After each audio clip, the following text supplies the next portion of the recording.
મેદરપુરા પોલીસે ઝાપા બજારમાં સોનીને પિસ્તોલ બતાવી લૂંટી લેનાર લૂંટારુઓને ઝડપી પાડ્યા છે। મેદરપુરા પોલીસ મથકની હદમાં આવેલ ઝાપા બજાર ખાતે વ્યાજે રૂપિયા આપવાનું કામ કરતા વૃદ્ધ સોનીની દુકાનમાં ઘૂસી પિસ્તોલ બતાવી 68,000ની લૂંટ કરી ભાગી છૂટેલા બે લૂંટારુઓને મેદરપુરા પોલીસે ગણતરીના કલાકોમાં ઝડપી પાડ્યા હતા। લૂંટારુઓ વૃદ્ધને બાંધીને માર મારી લૂંટ કરી ભાગી છૂટ્યા હતા। હાલ તો મેદરપુરા પોલીસે લૂંટારુઓને ઝડપી પાડી સળિયા પાછળ ધકેલી દીધા છે।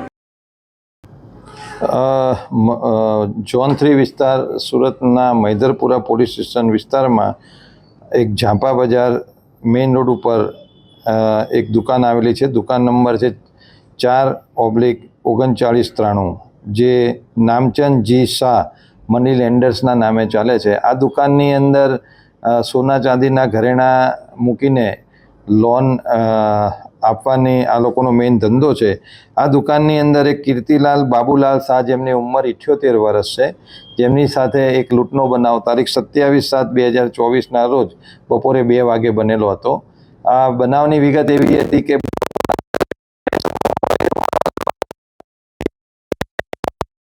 એક સોના જેવી ચેન હતી અને એક રાઉન્ડ ઉપર એમને લોન લેવા માટે આ કીર્તિભાઈ બાબુલાલ શાહને આપતા કીર્તિભાઈએ જણાવેલ કે આ ચેન ખોટી છે। આ વાતચીત દરમિયાન આ ઈસમોએ આ કીર્તિલાલ બાબુલાલ શાહને ધક્કો મારી પાડી દીધેલ અને દુકાનમાં આવી એના મોઢે રૂમાલ બાંધી દીધેલ અને આ બે ઈસમો પૈકી એક ઈસમોએ તેના પેટના ભાગે છરી બતાવી અને બીજા ઈસમે એક પિસ્તોલ જેવું દેખાતું સાધન બતાવી તેને ધમકી આપી અને દુકાનના જે ડ્રોવર હતા એની અંદરથી 66,250 રૂપિયા રોકડા અને 30 ગ્રામ જેટલી ચાંદીની એક પાયલ, જેની કિંમત 2,000 જેવી થાય છે, એમ 68,250 રૂપિયાની લૂંટ કરેલી હતી। આની ફરિયાદ જ્યારે મેદરપુરા પોલીસ સ્ટેશન પાસે આવી ત્યારે ગુનાની ગંભીરતા જોઈ તરત જ મેદરપુરા પોલીસ સ્ટેશનની ટીમ કામે લાગી ગઈ હતી અને મેદરપુરા પોલીસ સ્ટેશનના હેડ કોન્સ્ટેબલ દિલીપ કાંતિભાઈ અને પોલીસ કોન્સ્ટેબલ દેવાંગભાઈ નારાયણભાઈને એક સ્પેસિફિક માહિતી મળેલ હતી અને એ માહિતીના આધારે પોલીસે બે ઈસમોની અટકાયત કરી છે। તેમાં બશીર ખાન ઇકબાલ ખાન પઠાણ, જે ભેસ્તાન ડિંડોલી ખાતેનો રહેવાસી છે, જેની ઉંમર 48 વર્ષ છે, અને બીજો સમીર શબીર સૈયદ, જેની ઉંમર 26 વર્ષ છે, જે સગરામપુરા તલાવડી અઠવા ખાતેનો રહેવાસી છે।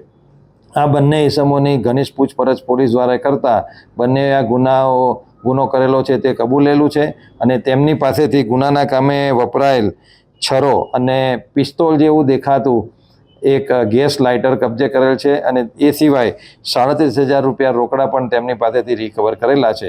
બંને ઈસમોની અટકાયત કરી ફર્ધર રિમાન્ડની કાર્યવાહી ચાલુ છે અને આગળ જે કંઈ રિકવરી બાકી છે એના માટે પોલીસ પ્રયત્ન